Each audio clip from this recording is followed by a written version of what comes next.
moment Jesus took his final breath, the world stood still. The sky darkened, casting an eerie shadow over Jerusalem as if mourning the loss of its creator.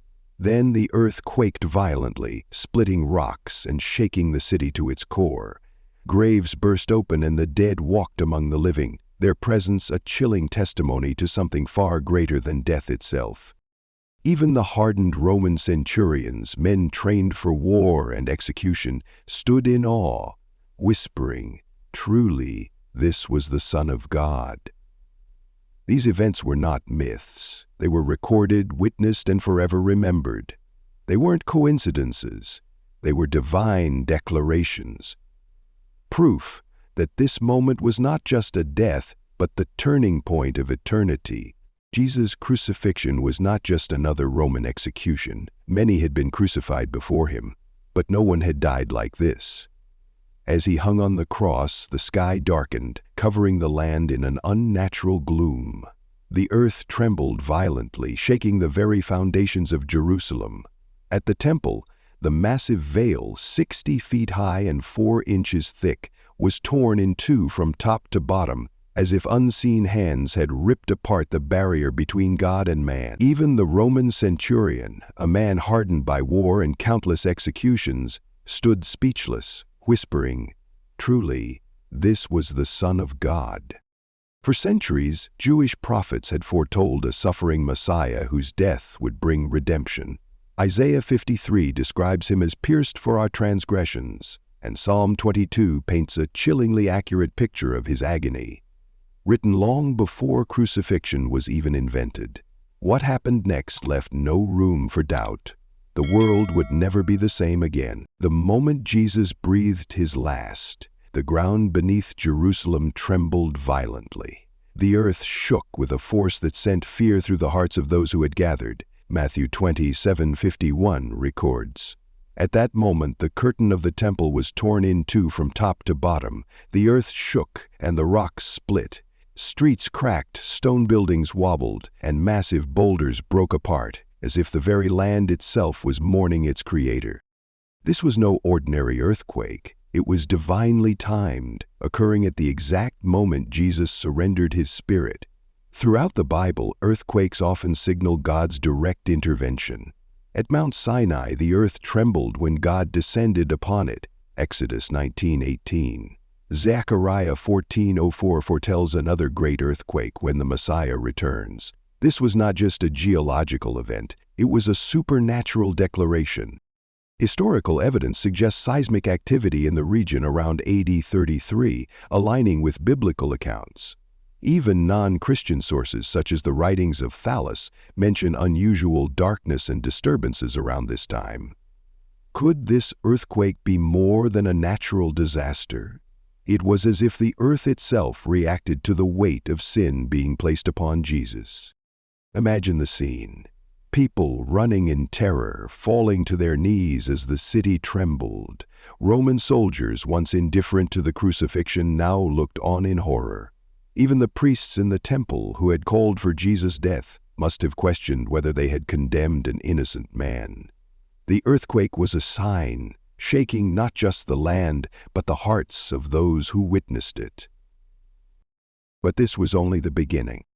The quake tore through the land as if creation itself groaned in agony. Many ancient texts outside of the Bible reference similar disturbances, leading some historians to acknowledge the unusual events surrounding Jesus' death. This moment was not merely an earthquake, it was a divine warning, an unmistakable sign that something extraordinary had happened. As the earth shook, another astonishing event took place. Graves burst open, and the dead walked out. Matthew 27:52-53 records.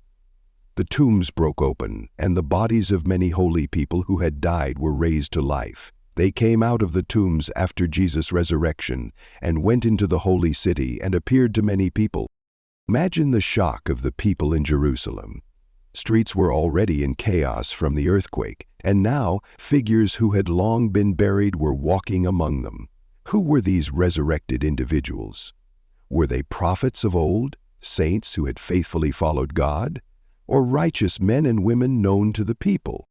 The Bible does not give specific names, but their presence was a powerful declaration.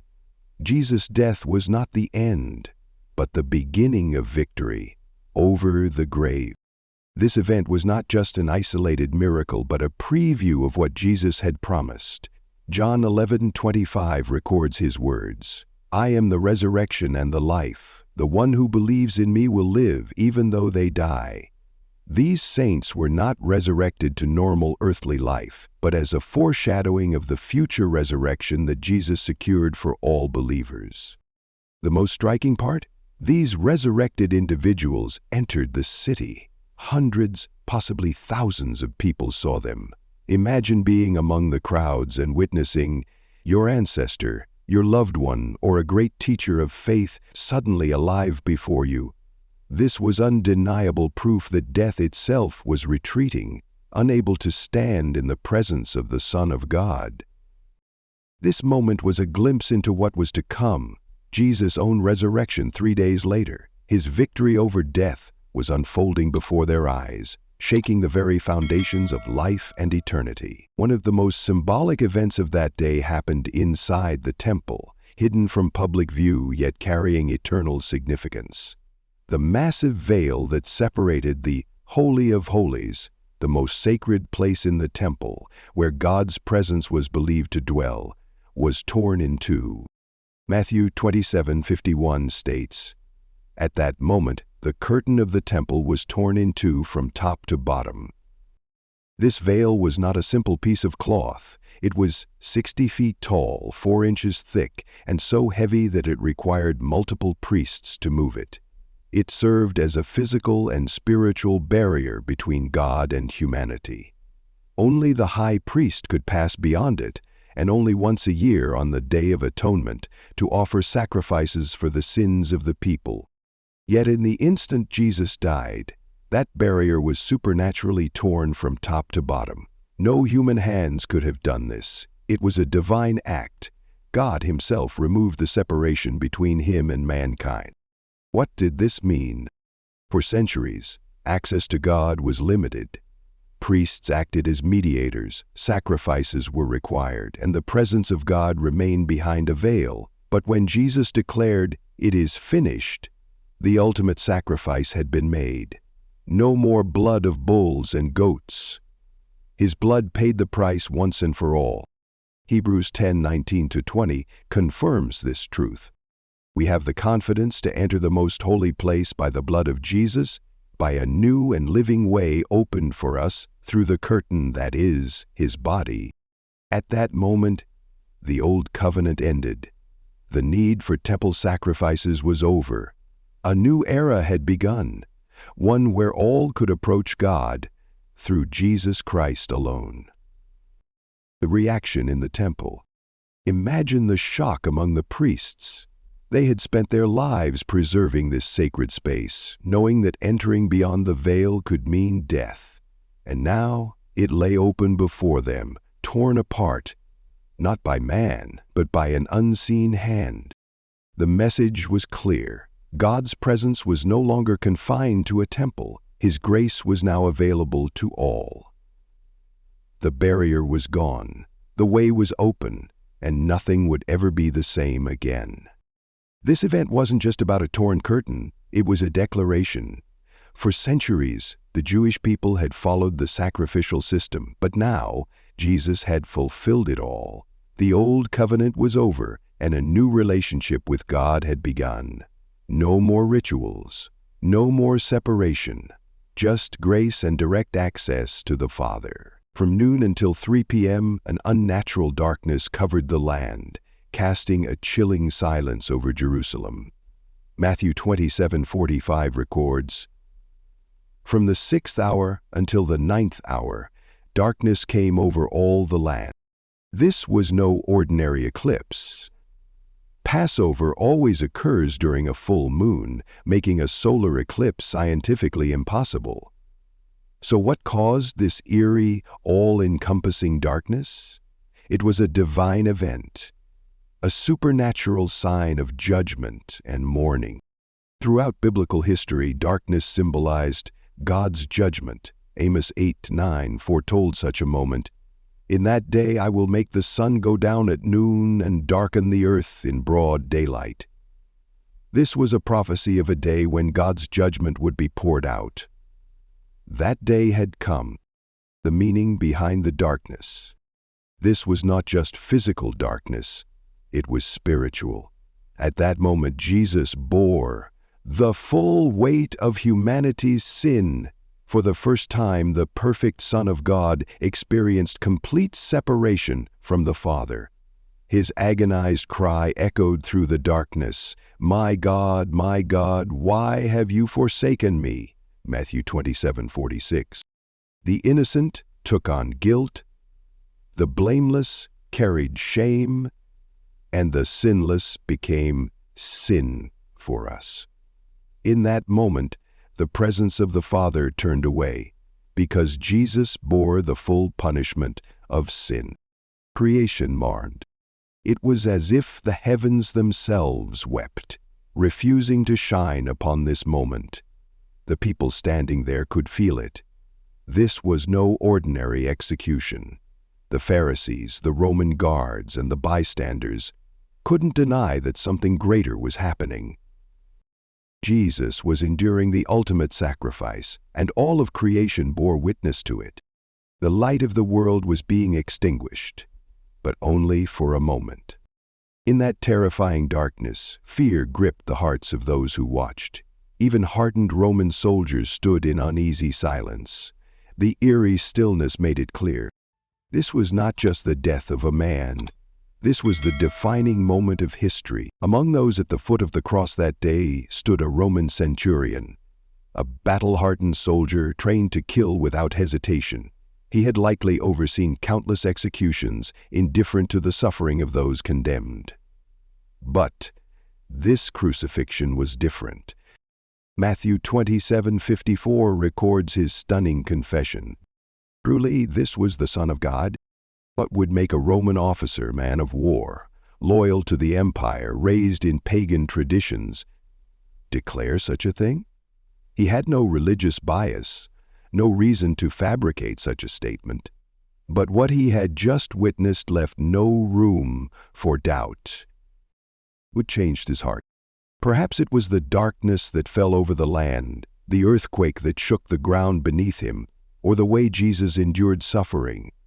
Perhaps it was Jesus' words of forgiveness. Father, forgive them, for they do not know what they are doing. What kind of man prays for the forgiveness of those nailing him to the cross? Or maybe it was the moment Jesus took his final breath, not in weakness, but with authority, crying out, "It is finished."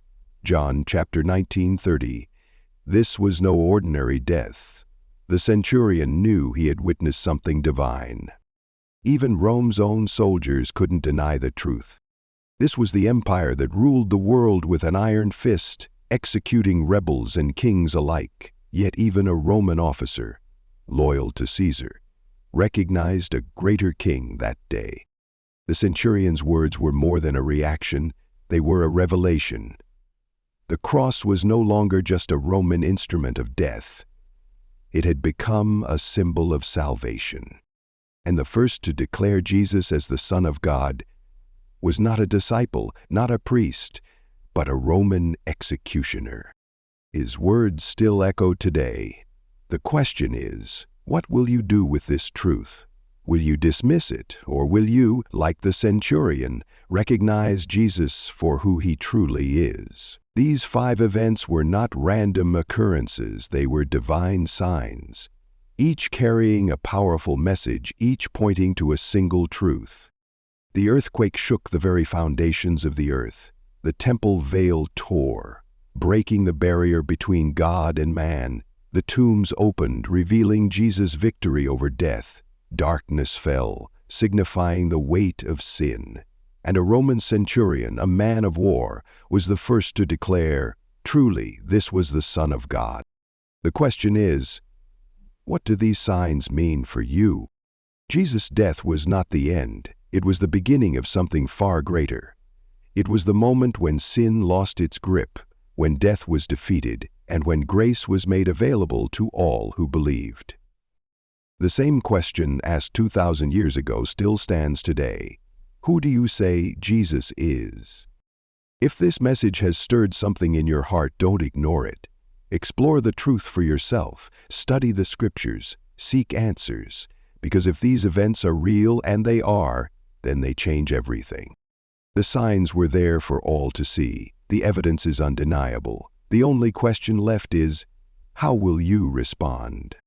Will you dismiss it as coincidence, or will you, like the centurion, recognize Jesus for who he truly is? The decision is yours. This is not just history, it is an invitation to know the one who overcame death, tore the veil, and opened the way to eternal life. What will you do with this truth? The story doesn't end here. The events surrounding Jesus' death were powerful, but what came next changed history forever: his resurrection. If this message has challenged you, don't let it stop here. Take action and explore the scriptures for yourself. Don't just take my word for it. Ask questions, seek truth with an open heart. Share this message with someone who needs to hear it. If you want to go deeper, make sure to subscribe so you don't miss our next video, where we explore what happened 3 days later, the moment that confirmed everything Jesus claimed. These events weren't just meant for the people of that time, they were meant for you. The signs were there, the truth has been revealed. Now, it's your turn to decide. Don't just walk away. What will you do with this truth today? Click the link below to continue exploring these life-changing truths. Make the choice today, because some decisions last for eternity.